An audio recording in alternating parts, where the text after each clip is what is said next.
자, 이제 우리 동영상을 볼 텐데요. 여러분의 삶을 한번 돌아보시기를 바랍니다.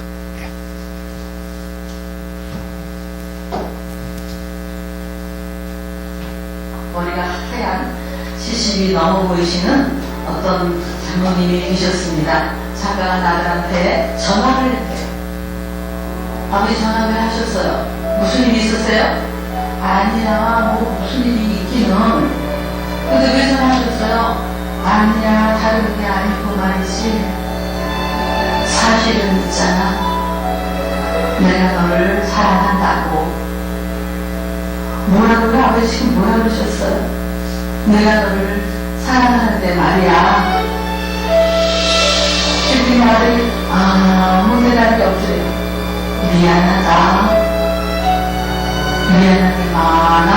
그걸 끊었대. 3시간 있다가 며느리가 전화가 왔대. 아버님 제 남편한테 뭐라고 하셨어요? 뭐라고 했길래 저렇게 방에 들어가서 1시간을 돌고 있습니까? 뭐라고 했어요? 여러분 이제 회복이 필요합니다. 저는 이전에 표현해야 됩니다. 오늘부터 시작하십시오. 고마워. 네가 내 아들이어서 내 딸이어서.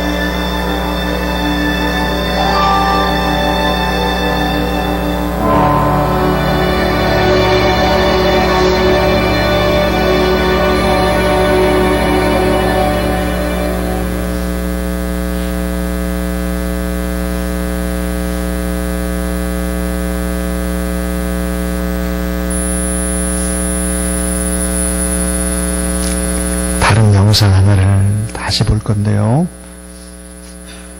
죽음과 같은 선택을 한 그런 어머님의 모습입니다.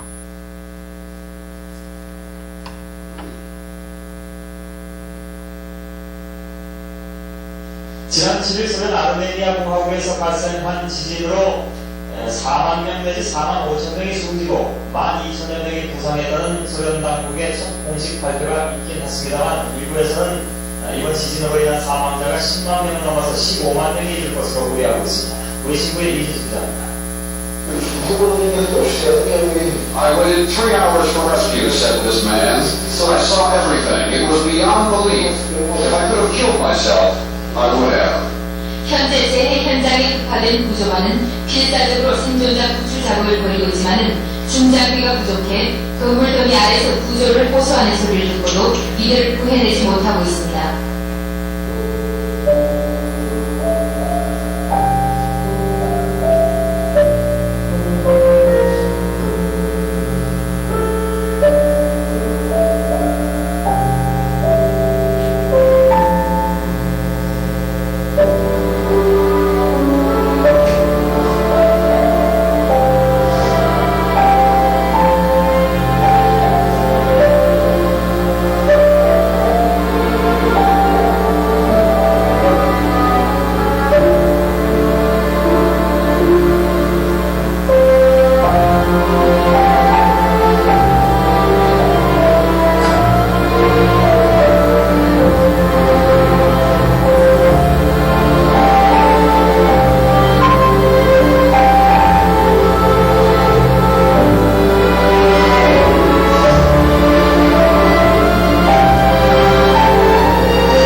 참 설교하기가 참 어렵습니다.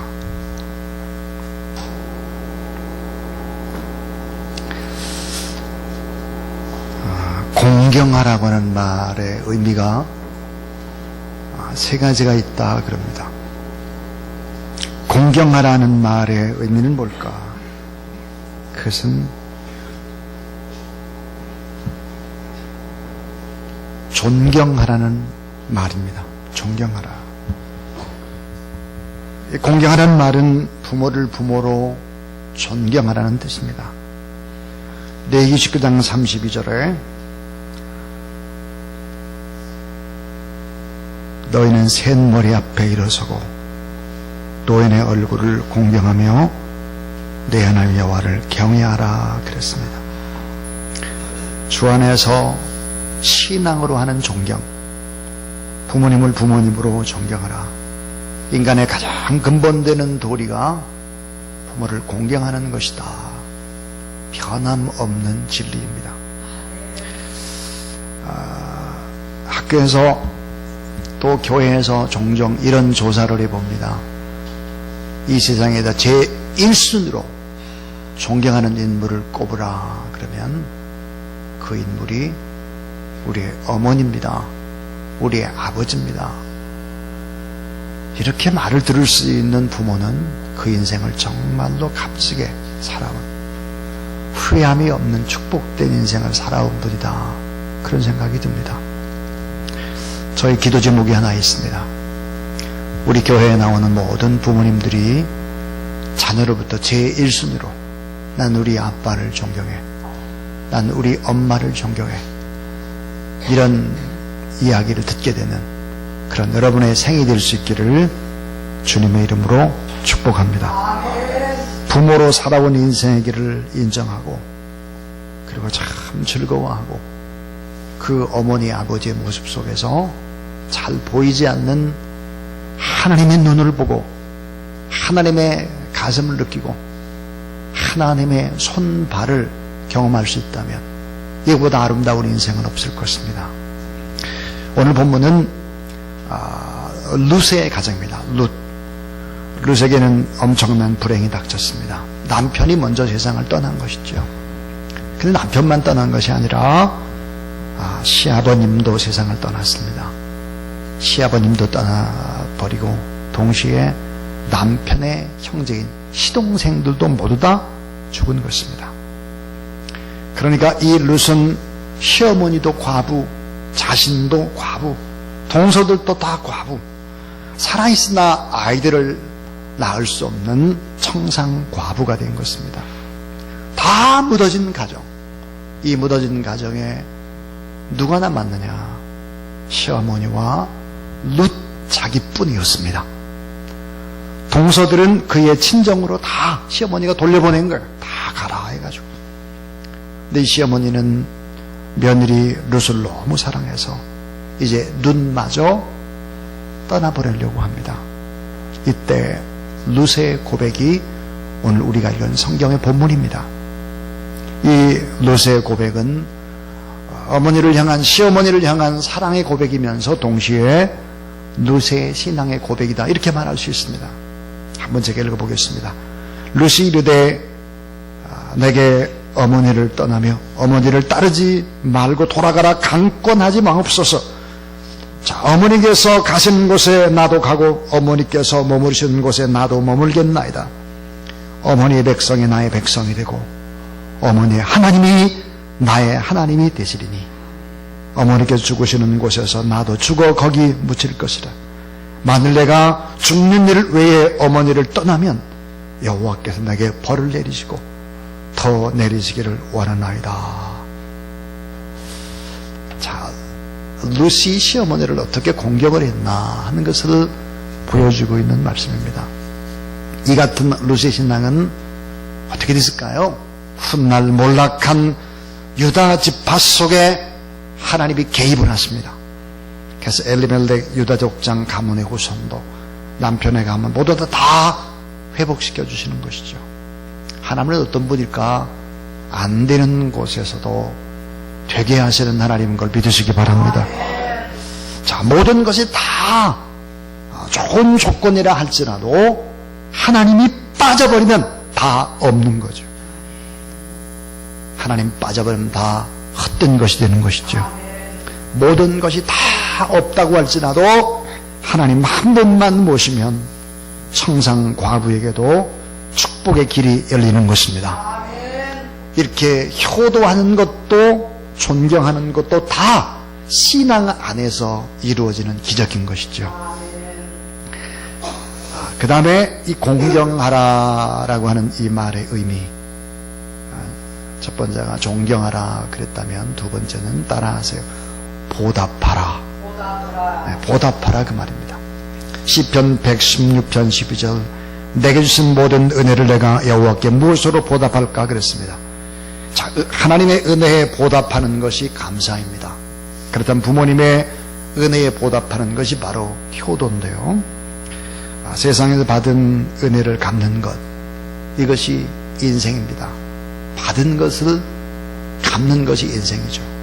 잠언 30장 17절에 아비를 조롱하며 어미 순종하기를 싫어하는 자의 눈은 골짜기에 까마귀에 쪼이고 독소리 새끼에게 먹히리라 그랬습니다. 배은망덕한 죄는 짐승보다도 못하다 이 말입니다.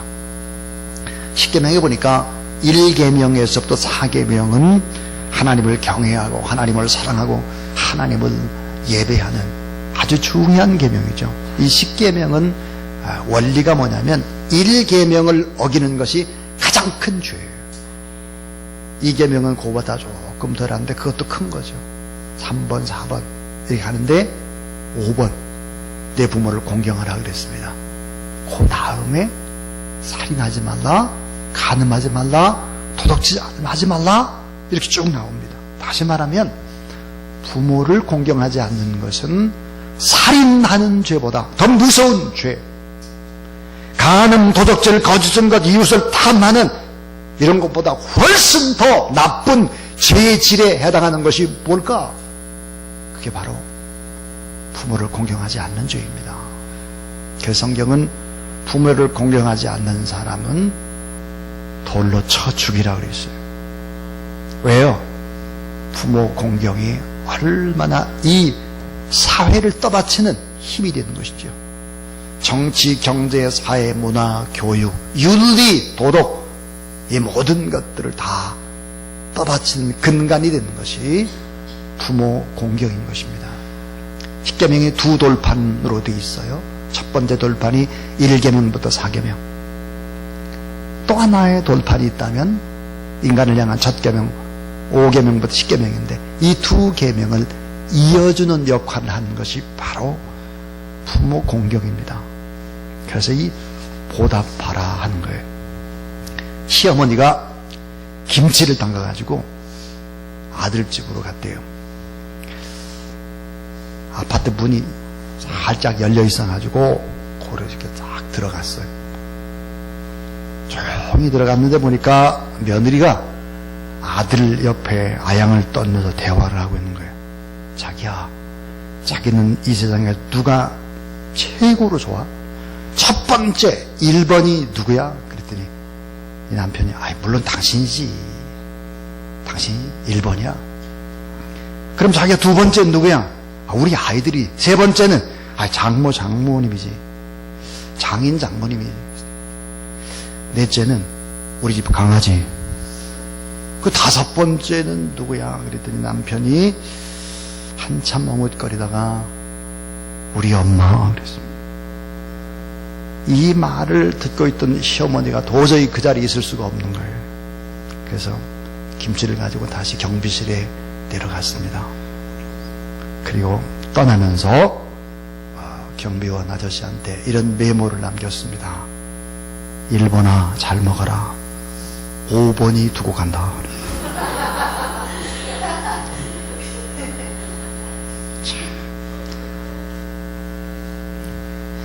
웃고 있는 며느리들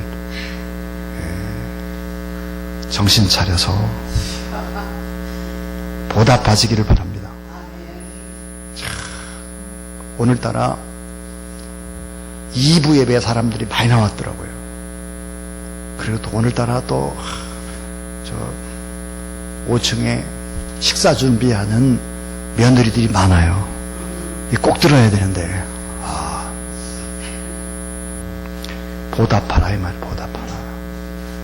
자, 세 번째는요, 따라하세요. 내 부모를 복되게 하라. 예. 공경하라는 말은 내 부모를 복되게 하라. 그랬습니다.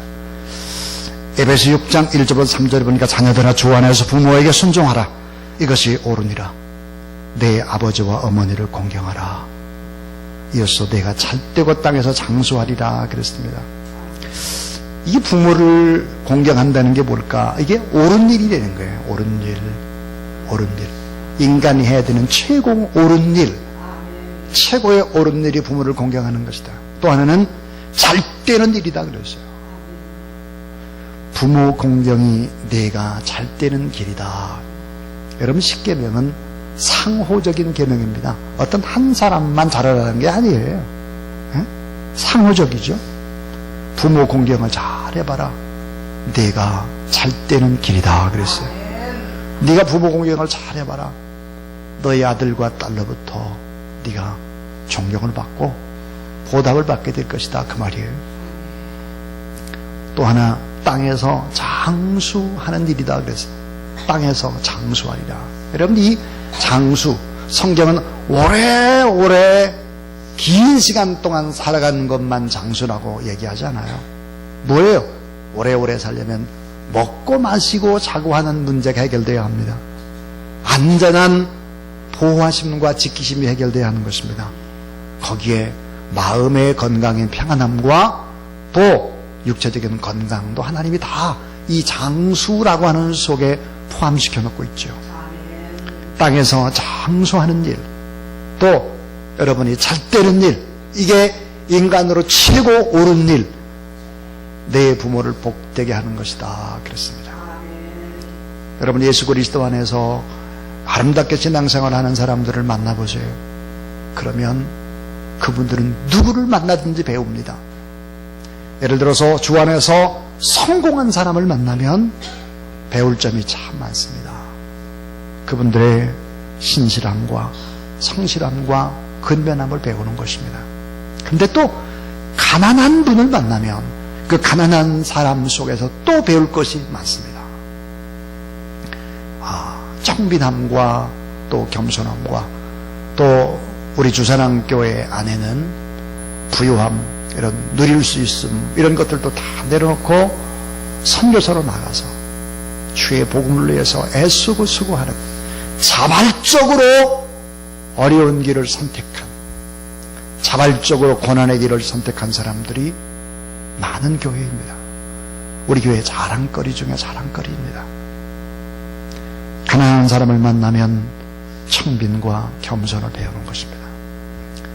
이번에 저는 온주에 가서 참 많은 것을 배우고 돌아왔습니다. 그 가운데 워싱턴 DC에서 30년 미국에서 공무원 생활을 했습니다. 그리고는 연금도 이제 타고 여유도 있고, 그러니까 부부가 온주로 선교사로 와서 영어를 가르치고 있었습니다. 나이가 여자분이 61살, 남자분이 64살이었습니다. 그 귀한 모습을 보고 얼마나 기뻤는지 모릅니다. 근데 금요일 날 저녁이 됐습니다. 제가 엄청 이제 피곤하잖아요. 피곤해가 있는데 저에게 찾아왔습니다. 목사님, 복음을 전해야 될 급한 사람이 있습니다. 이분이 35살인데 지금 자꾸 자살을 하려고 합니다. 어머님이 자살을 했다고 하는데 이 자살의 영이 자기에게 들어왔다고, 그러면서 이제 죽으려고 한다는 거예요. 목사님 강의 들어보니까 목사님이 신령한 것 같은데 갑시다 이거예요. 그래가지고 안 갈 수가 없잖아요. 또 갔죠. 근데 저는 그분들의 열정을 보고 놀랐어요. 열정을. 저에게 찾아와서 목사님 가서 복음을 전하고 귀신의 세력을 쫓아주고 기도하고 가세요. 그래서 제가 통역하는 자매와 함께 갔습니다. 가보니까 정신병원이죠. 정신병원에 갔더니 이제 단독으로 이렇게 돼 있는 거예요. 막혀 있는 거예요. 그곳에 가서 복음을 전했습니다. 복음을 전하고 귀신을 쫓아내고, 그러면서 제가 숙제를 냈습니다. 그분들에게 꼭 이거 순종을 해라. 아침에 일어나자마자 무릎 꿇고 사도신경 고백을 해라. 그리고는 시편 23편 1절부터 6절까지 있는 시편 23편을 소리내서 읽어라. 그리고 주기도문 해라. 할 수 있겠냐? 그랬더니 할 수 있겠대. 그럼 우리 한번 해보자 해가지고 거기서 또 연습을 시켰어요. 사도신경 고백하고 시편 23편 큰 소리로 이제 읽고 주기도문하고, 요걸 하루에 5번씩 해라. 이게 예배다. 그래서 일어나자마자 하고, 아침밥 먹기 전에 하고, 점심밥 먹기 전에, 저녁밥 먹기 전에, 그리고 잠자기 전에 요걸 꼭 이렇게 하루에 5번씩 예배를 해라. 그럼 하나님이 정말 귀신이 떠나갔지만 내 마음 안에 평강과 기쁨과 이런 걸 주겠다. 너는 정말 훌륭한 복음 증거자가 될 것이다. 이렇게 축복하고 그리고 왔습니다. 여러분 혹시 마음이 불편한 분 있으면 제가 제시한 거 있잖아요. 이거 하루에 5번씩 해봐요. 정말이에요. 하루에 5번씩 해보세요. 이 5번씩 하는 게 예배거든요. 여러분을 치료하고 회복할 뿐만 아니라 여러분의 새 힘을 부어 주실 것입니다. 그 열정을 봤어요. 비는 내리는데 그 한 영혼, 중국의 한 영혼, 그 정신병에 갇혀있는 그 한 영혼을 향한 그분들의 사랑을 보면서 내가 이런 사랑을 저분들 때문에 참 회복하고 양심에 찔림을 얻고 하나님의 말씀하는 것이 참 많았다고요. 얼마나 아름다운 삶인지 모르겠습니다. 그래서 가난한 사람을 만나면 더 청빈해지고 겸손해지고, 고통 속에 있는 사람을 만나면 위로와 낮아짐을 경험하게 되는 것이죠. 그러니까 누구를 만나도 다 배우는 거예요. 예수 그리스도를 믿게 되면 그렇게 되는 것입니다. 자, 오늘 저는 내 부모를 공경하라. 그래서 3가지 얘기했습니다. 공경하는 말은 존경하라, 보답하라, 내 부모를 복되게 하라 그랬습니다. 이 룻은 훗날 어떻게 될까요? 이 룻은 놀랍게도 다윗의 증조 할머니가 됩니다. 마태복음 1장에 예수 그리스도의 메시아의 족보에 당당히 이름을 올리는 여인이 되는 것입니다. 여러분, 부모를 잘 공경한다고 하는 거 제가 제일 못하는 것입니다. 목회자로서 너무 죄송합니다. 잘 못하는데, 하려고 애는 쓰는데 잘 안 되는 거잖아요. 이게 솔직한 우리의 고백 아닙니까? 하나님 앞에 오늘 제가 설교를 일찍 끝낼 테니까 빨리 점심 먹고 집에 빨리 가셔서 꼭 실천하는 여러분이 될 수 있기를 바랍니다.